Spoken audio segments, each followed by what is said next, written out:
Viva, sejam muito bem-vindos ao TDM Entrevista. Tem um percurso de décadas ligado ao direito em Portugal e em Macau. Jurista e advogado, em Portugal foi chefe de gabinete de 2 ministros da Justiça, foi coordenador do grupo de trabalho para a reforma judiciária e integrou a direção da Ordem dos Advogados. Em Macau foi assessor jurídico do governador de Macau e do presidente da Assembleia Legislativa, ainda nos anos 80. Mais tarde foi também secretário-geral da Associação dos Advogados de Macau e ainda diretor adjunto e secretário regional para a Ásia da União Internacional dos Advogados. Mas nos últimos anos decidiu dedicar mais tempo e energia a uma grande paixão que sempre o acompanhou, a fotografia. Apenas 4 anos depois da primeira exposição em nome próprio, na Creative Macau, já tem no currículo uma notável lista de prémios e distinções internacionais na área da fotografia, entre elas um prémio de ouro na Paris Photo Awards. Foi também o primeiro fotógrafo português a integrar uma mostra na prestigiada Photo London Academy, que lhe dedicou uma monografia. O convidado de hoje do TDM Entrevista é João Miguel Barros. Muito obrigado por estar connosco. Obrigado, eu. Tendo em conta a forma como tem sido recebido o seu trabalho na área da fotografia, números redondos, uma dezena de prémios internacionais neste seu ainda curto percurso como fotógrafo, com trabalho publicado, já se deve ter perguntado porque é que não começou mais cedo, afinal esta paixão sempre esteve lá. Bem, nós nunca escolhemos as oportunidades na vida, elas muitas vezes é que procuram por nós. Sendo certo que eu vejo a fotografia como uma forma de expressão artística e, portanto, a fotografia acaba por ser uma decorrência natural do meu interesse pelas questões culturais que já vem do tempo da faculdade. A fotografia acaba por ser, digamos, que uma especialização desse meu interesse. Eu, no tempo da faculdade, tinha, digamos, uma área de preocupações mais alargada, que passava muito pela literatura, ainda é também, sou um leitor compulsivo, especial agora nos tempos das pandemias, exposições de arte, etc. Foi uma preocupação que eu tive e tenho tido sempre ao longo da minha vida e, portanto, há um acumular de experiência que tem a ver com o olhar, com a aprendizagem que se faz do trabalho dos outros, que, numa certa altura, tem que dar qualquer coisa. Muitas vezes dá apenas em sermos um leitor ou um observador mais atento, outras vezes dá em nós queremos dar o salto, tendo a coragem para o fazer e passar para o outro lado, que é o lado em que nós temos que ter coragem para mostrar aquilo que vamos fazendo. Eu, em relação à fotografia, foi sempre, de facto, uma paixão que eu tive, provavelmente por 2 razões. Enfim, não é justo dizer isto, mas um pouco porque eu não sei pintar, não tenho jeito de mãos para pintar, nunca aprendi também. E nunca tive também a coragem de escrever, que é uma das coisas que eu particularmente gosto. Escrever no sentido de escrever com alguma consistência, com uma estrutura pré-concebida, etc. E a fotografia foi sempre algo um pouco mais acessível do que tudo o resto. E a decisão de eu investir de uma forma mais séria, mais empenhada, um pouco como é a minha característica em tudo aquilo que faço em relação à fotografia, foi depois de me ter demitido no Ministério da Justiça, em 2013, em que eu decidi que era tempo de não morrer apenas advogado, ou então não morrer apenas alguém que tem estado muito empenhado ao longo de algumas décadas nas políticas públicas de justiça e por aí adiante. E, portanto, a fotografia acaba por ser uma escolha natural de alguém como eu, que já tinha um percurso de curiosidade muito apurada, crítica, diria eu, e de alguém também que fazia fotografias. Eu lembro de fazer muitas viagens para fazer fotografia, mas numa perspectiva completamente diferente daquela que faço atualmente, porque uma coisa é nós andarmos com uma câmara quando viajamos e somos turistas mais ou menos atentos, outra coisa é nós pegarmos numa câmara porque vamos a um sítio e temos um projeto para explorar ou uma história para contar. E eu, manifestamente, foi esta segunda opção que eu quis, que eu escolhi e que eu quero ainda intensificar mais na minha vida. E é nessa filosofia que se insere aquela viagem que fez ao Ghana, de onde recolheu muito material que tem sido, desde então, aproveitado em várias mostras, várias edições, também na sua revista, já lá vamos, revista de fotografia.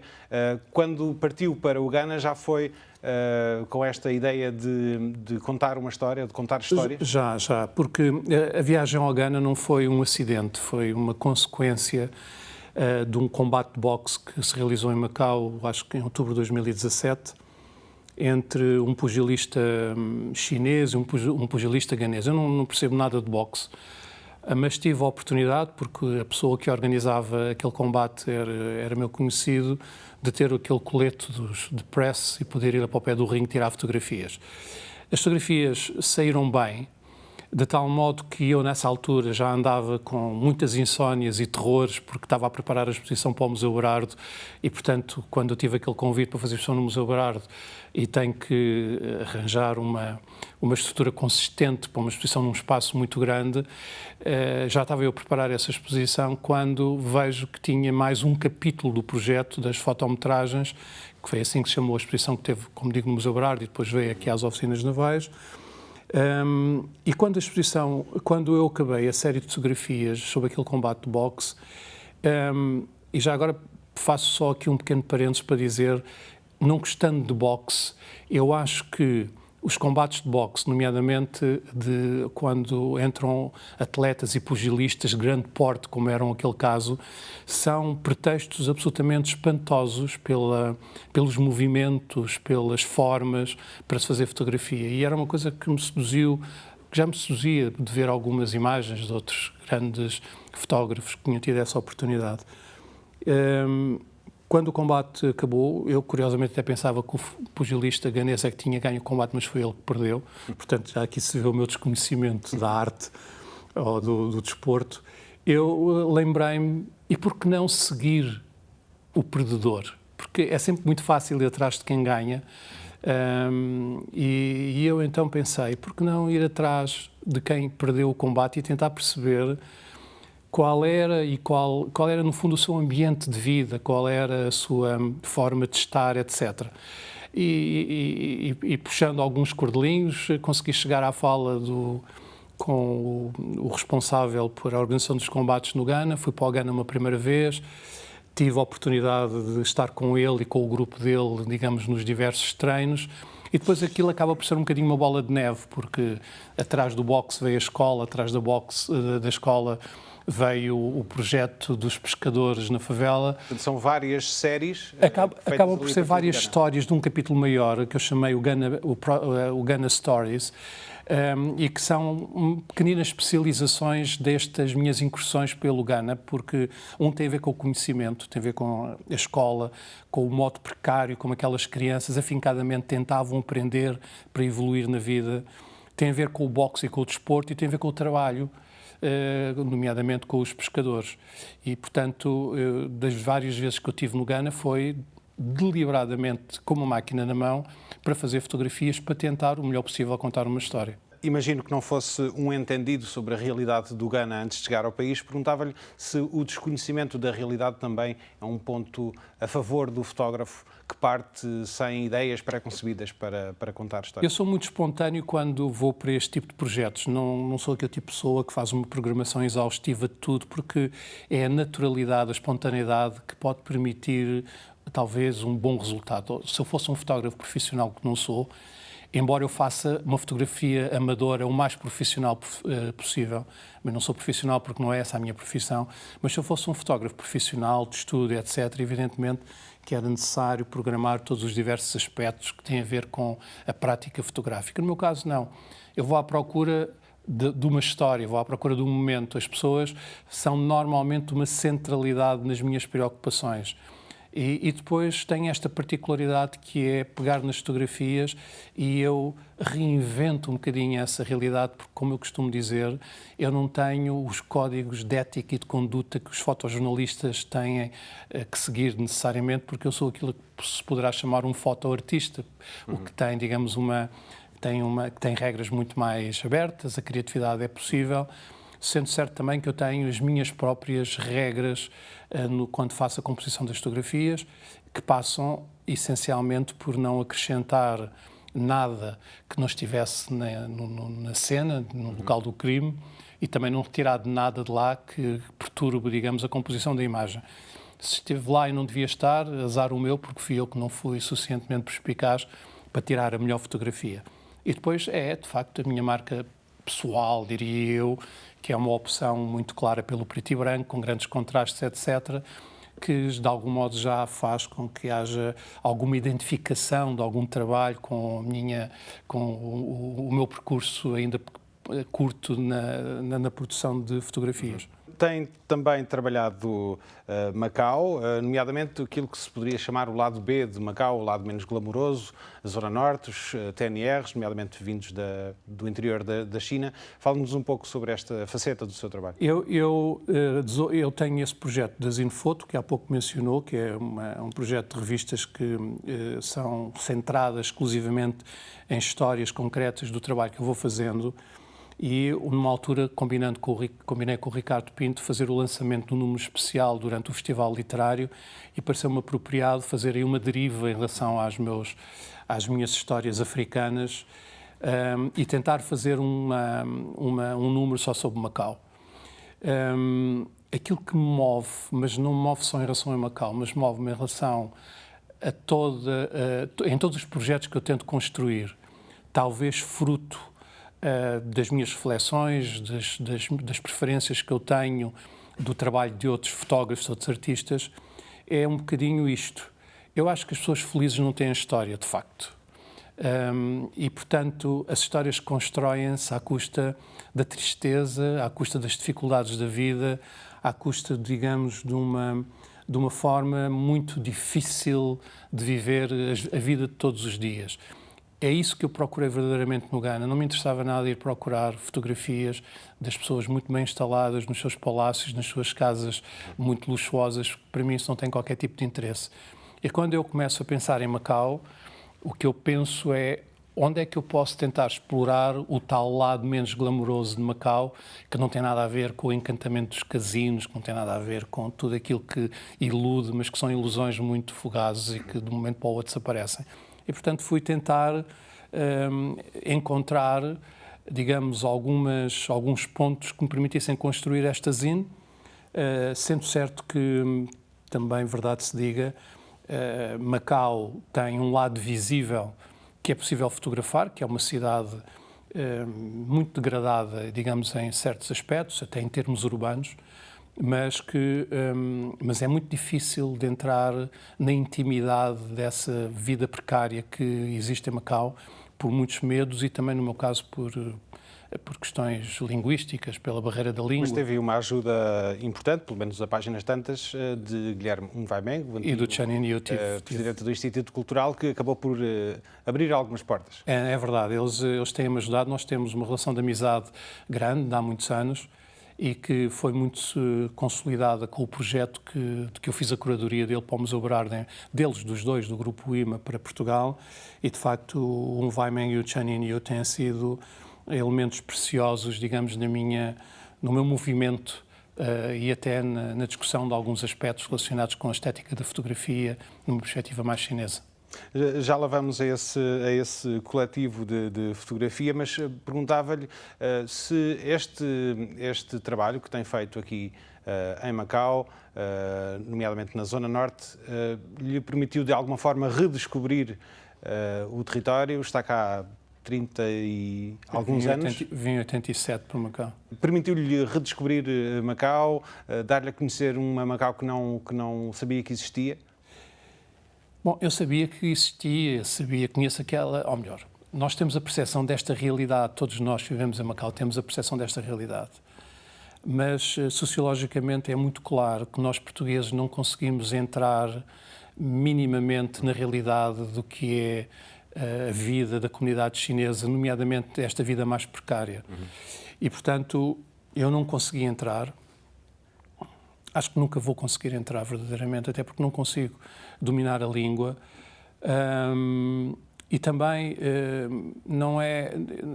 Enfim, não me vou esforçar demasiadamente para o fazer, porque neste momento eu já tenho a perspectiva de uma quantidade de projetos em mão e, obviamente, também não posso esquecer que sou advogado e não posso deixar pensar que é com a advocacia, com a minha prática profissional que eu vou pagando as fotografias e, portanto, eu tenho que tentar arranjar um equilíbrio entre as duas coisas. Eventualmente, tentarei explorar, digamos, o tema Macau numa outra zine, mas acho que não é por aí que eu irei nos tempos mais próximos.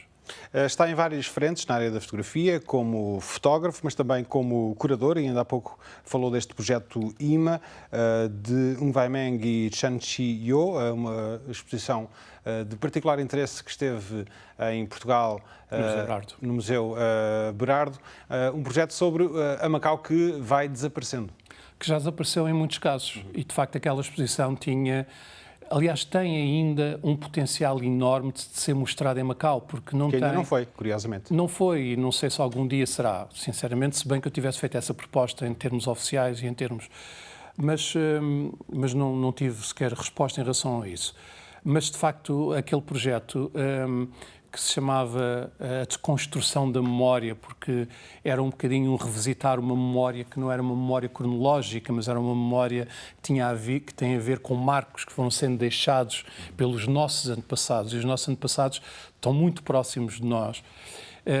São fotografias e são histórias, diria eu, que conseguem conceptualizar e contextualizar aquilo que se foi perdendo do património de Macau. E estamos a falar de património, não só património material, mas também património imaterial. E, portanto, eu acho que aquela exposição tem valor nessa perspectiva, até numa perspectiva histórica, independentemente das qualidades artísticas que a própria exposição tem. Mas pronto, a oportunidade foi levá-la a Portugal. E eventualmente eu terei outros projetos como curador do grupo IMA, que é o Ung Wai Meng e o Chan Chi-yo, mas isso a seu tempo depois se verá. É uma área em que quer também apostar a curadoria? Eu acho que sou modesto relativamente ao meu trabalho, porque acho que o trabalho, aquilo que nós fazemos, tem que estar um passo à frente da pessoa que o faz, porque quando os artistas estão muito à frente do seu trabalho é porque estão a tentar mascarar muitas insuficiências e, portanto, é o trabalho que tem que ser reconhecido.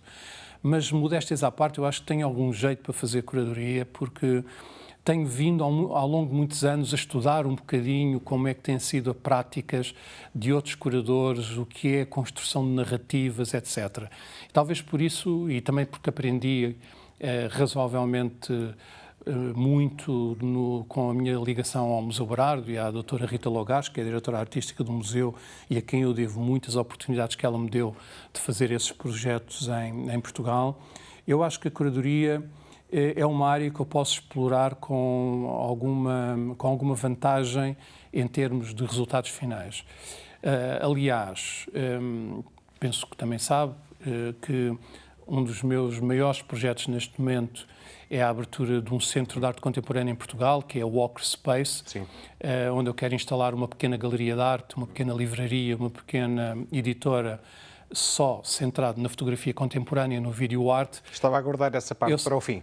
Eu peço desculpa estar a antecipar, mas estou a fazer um pouco a ligação justamente, claro. É porque tudo isso tem muito a ver com a lógica da curadoria. Claro. Ou seja, não quero abrir uma galeria de arte para mostrar os meus trabalhos, mas para mostrar o trabalho dos outros e também para poder levar preferencialmente os artistas chineses e os artistas japoneses para Portugal, porque são duas áreas geográficas que me influenciaram muito no meu trabalho e na minha prática atual. Não podemos também deixar de falar da nova associação de fotografia em Macau, que se chama Halftone. Está também entre os membros fundadores desta associação. Uma associação que foi formada por portugueses que gostam de fotografia, que fazem fotografia, mas também tem tido chamada a atenção de pessoas de outras nacionalidades, assim em Macau, e não têm faltado chineses, filipinos, interessados também em participar. Eu acho que a Halftone pode ser um projeto muito importante e interessante, digamos, no panorama artístico de Macau. É certo que há muitas associações de fotografias, algumas não têm grande atividade, 2 ou 3 têm.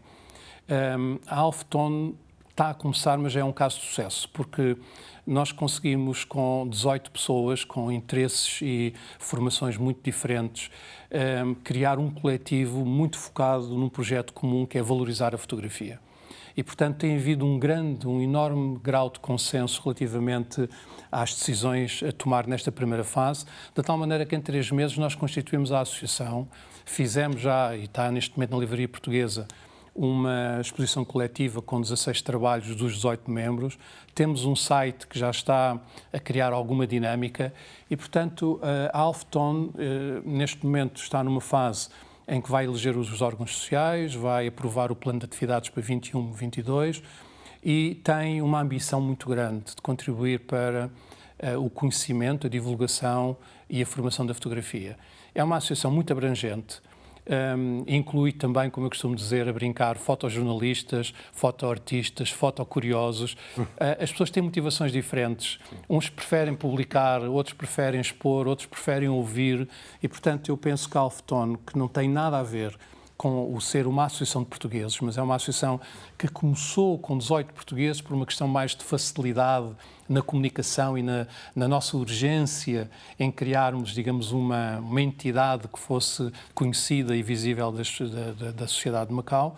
Mas sim, mas tem razão, nós temos neste momento já abordagens de uma série de artistas chineses, filipinos, etc. E o próximo passo vai ser naturalmente crescer às outras comunidades, porque só assim é que faz sentido nós termos uma Alfotone em grande, digamos, em Macau. Muito bem, vamos avançar e mudar a agulha, falar um pouco de direito também, a sua área de formação, na qual fez o seu percurso profissional já longo. Uma das questões em destaque na Conferência do Dia dos Advogados foi a digitalização da Justiça, falou também sobre essa questão. É sabido que Macau está avançado na utilização das novas tecnologias em muitos aspectos da vida cotidiana, mas isso não inclui a relação dos residentes com a Justiça, não inclui a área do direito, onde por vezes se funciona ainda com processos quase se pode dizer arcaicos, como o envio de peças judiciais, assim que se diz, por fax.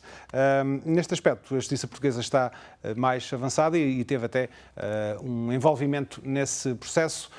Nessa qualidade, diria, por onde é que Macau deve avançar mais rapidamente nesta área? Já existe uma legislação, a Lei da Governação Eletrónica, mas no terreno ainda pouco se pode ver em termos de avanços nesta área. Olha, eu de facto tenho uma grande, não é uma grande, mas é longa no tempo, experiência relativamente à questão da informatização da Justiça, e tenho também a percepção do que são as dificuldades iniciais para implementar uma verdadeira informatização na área da Justiça.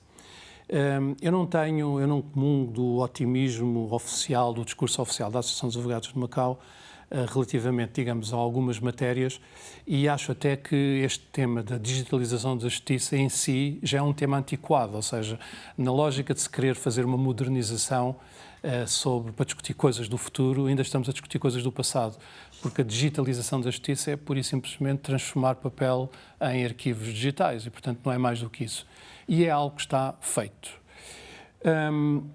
Eu acho que são opiniões muito genéricas, como lhe digo, davam margem para um grande debate. Mas eu tenho um convencimento que é pessoal, que vale o que vale, mas que o problema da não digitalização da justiça, do facto de nós vivemos em Macau, um pouco na pré-história do relacionamento eletrónico entre todos os agentes, entre todas as profissões judiciárias, tem a ver basicamente com duas questões principais. E estas questões principais são difíceis de discutir. Tem muito a ver com o modo como o poder político entende o que é a advocacia. É a minha opinião pessoal. Não é, obviamente, fácil de provar aquilo que eu estou a dizer, é apenas uma teoria. Tem a ver com o modo como os próprios juízes olham para a advocacia. A desconfiança que existe foi uma desconfiança que eu senti quando, em 2002, em representação da Ordem dos Advogados, ia ao Ministério da Justiça e dizia assim: nós temos que começar a comunicar diretamente com os tribunais, porque é inqualificável. Os tribunais é onde estão os juízes e o Ministério Público, mas o sistema de justiça não pertence aos juízes, não pertence ao Ministério Público. E os advogados são parte integrante do sistema de justiça. E a convicção que eu tenho, ao fim destes anos todos, é que Macau não olha para os advogados como sendo parte integrante do sistema de justiça. Aliás, se nós olharmos e fizermos a comparação pelo modo como a advocacia está referida na Constituição de Portugal e como a advocacia está representada na Lei Básica, percebemos que em Portugal se faz uma afirmação de princípio sobre a necessidade e a utilidade para a comunidade do patrocínio judiciário, e em Macau não é isso que lá está. Bom, e portanto, Na minha perspectiva, não é um problema de segurança. Porquê é que não se faz a digitalização, se quisermos falar assim, da justiça em Macau? Porquê é que não se faz aquilo que mais corretamente se deveria falar na informatização das comunicações eletrónicas entre os advogados e os tribunais? Não é por falta de tecnologia, porque a tecnologia está aí, nós temos a conta única da saúde, nós temos uma sociedade altamente controlada e informatizada em termos tecnológicos. Não há dificuldade nenhuma, na minha perspectiva, em fazer a ligação e permitir que os advogados possam entregar as suas peças através de correio eletrónico ou através de webmail, ou através de outros sistemas, como, por exemplo, em Portugal acontece. Nós, nesta conferência, percebemos, por exemplo, que na China já se começa a falar verdadeiramente, já está implementado aquilo que verdadeiramente é o grande desafio, que são os grandes sistemas de inteligência artificial, e o modo como é que a robótica pode afetar a prática da profissão. Essas sim é que são as grandes discussões do futuro. Saber como, por exemplo, nos Estados Unidos, num Estado dos Estados Unidos, como é que se pode avaliar que alguns tribunais, relativamente a decisões de pequenas causas, que são mais ou menos padronizadas, como as multas de trânsito, etc., já têm sentenças que são ditadas por uma máquina através de inteligência artificial. Mas revistas por pessoas do direito, ou não? Não, porque o problema dos sistemas de inteligência artificial, ao contrário das grandes construções de bases de dados, é que os sistemas são ensinados. E, obviamente, nomeadamente às sociedades de advogados, grandes sociedades de advogados a nível do mundo mundial, dos Estados Unidos, que utilizam já a robótica para poder fazer contratos, para poder desenvolver determinado tipo de documentos jurídicos, evidentemente, que são revistos por advogados, mas, mais importante do que isto, são equipas de especialistas em diversas áreas que ensinam as máquinas a ensinarem-se a si próprias. Portanto, mas há aqui um percurso a fazer, não vamos passar do fax para o robô. Eu sei. Há aqui um percurso no meio a fazer. Eu sei, mas é que quando nós falamos na digitalização da justiça, estamos a perder tempo, porque a justiça está digitalizada. Olha, por exemplo, a nível do registro de notariado. Eu sou notário também, todos os atos notariais que eu pratico num dia, nós temos que integrar num programa da Direção de Serviços de Justiça, integrar os elementos todos para integrar a base de dados do Governo, digamos assim, da Direção de Serviços de Justiça. Isto significa que esse trabalho está feito. A nível dos tribunais, nós não temos... Foi anunciado lá que, em breve, estava-se a ultimar o pagamento das custas em termos informáticos. Porquê é que não se pagam as custas em termos informáticos? Porquê é que não é possível mandar peças através dos tribunais? Não é manifestamente um problema, quanto a mim, não é um problema tecnológico, é manifestamente um problema que tem a ver com o ADN da profissão do advogado. E subjacente a este ADN da profissão de advogado está uma questão muito mais polémica e que é difícil de encarar até no seio da advocacia, que tem a ver com eventuais conflitos de interesses, porque há muitos advogados, muitos não sei, mas alguns advogados que, além da própria advocacia, desempenham outras funções, nomeadamente como diretores de empresas, como administradores disto e como administradores daquilo. É evidente que isto pode suscitar potenciais conflitos de interesse. Isto pode suscitar desconfiança da sociedade. Isso pode suscitar, de um lado, os juízes que estão ali com toda a sua exclusividade a tentar contribuir para a justiça, e há advogados, nem que seja um, nem que seja dois, nem que sejam três, que para além da advocacia, e é bom que nós tenhamos muito presente que a advocacia tem um ADN. Eu já estou a ficar velho e aprendi pelas regras antigas, mas a advocacia, de facto, nesse aspecto, não mudou, nem pode mudar. A advocacia tem deveres para com a comunidade, a advocacia tem o pro bono, a advocacia tem o patrocínio judiciário, tem o dever de sigilo profissional. A advocacia não é uma atividade comercial. E quando é permitido que os advogados, além da advocacia, façam parte de conselhos de administrações de empresas, conselhos, sejam administradores disto e daquilo, até podem desenvolver essas atividades com uma clarividência tal que nunca se coloquem numa situação de conflito de interesses, mas isso gera uma desconfiança na perspectiva do Estado e na perspectiva da comunidade, porque vai olhar para o advogado mais como um intermediário do negócio do que propriamente do advogado que tem aquelas funções típicas do patrocínio judiciário, da consulta jurídica e da representação nos tribunais. Mas essa questão de conflito de interesses põe-se um pouco por toda a parte. pode-se pôr um pouco por toda a parte, mas põe-se diferentemente em relação às diversas profissões. Porque, por alguma razão, a advocacia é a única profissão que é regulada, que exige uma inscrição prévia na Associação dos Advogados de Macau. A advocacia é a única atividade profissional que tem estes constrangimentos todos para o seu exercício. A profissão de comerciante não tem este tipo de requisitos, não está sujeita a segredo profissional, tudo isso. E, portanto, é preciso ter alguns cuidados em relação a este ponto.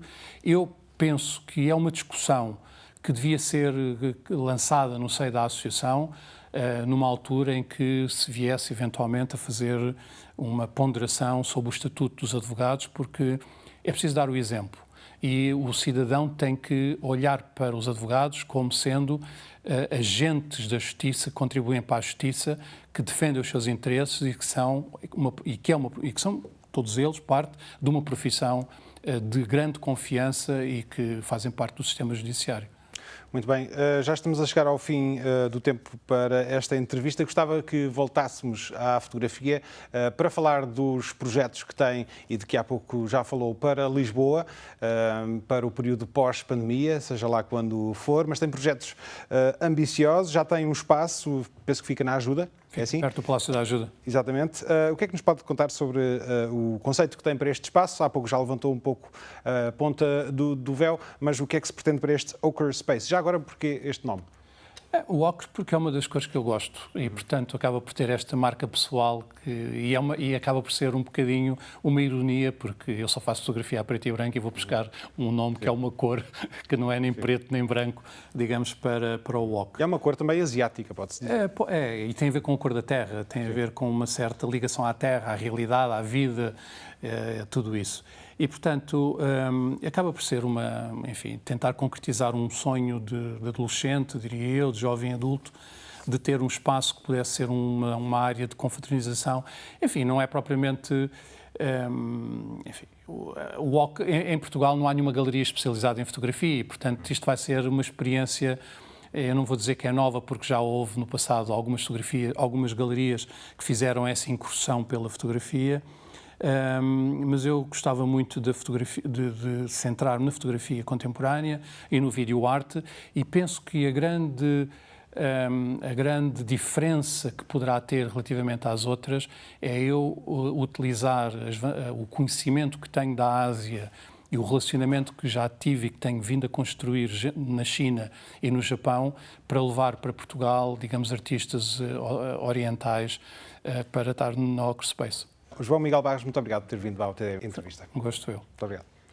Obrigado a si também, que nos acompanhou desse lado. Esta foi a última edição de mais uma temporada do TDM Entrevista. O programa estará de regresso em setembro. Tenham uma boa noite.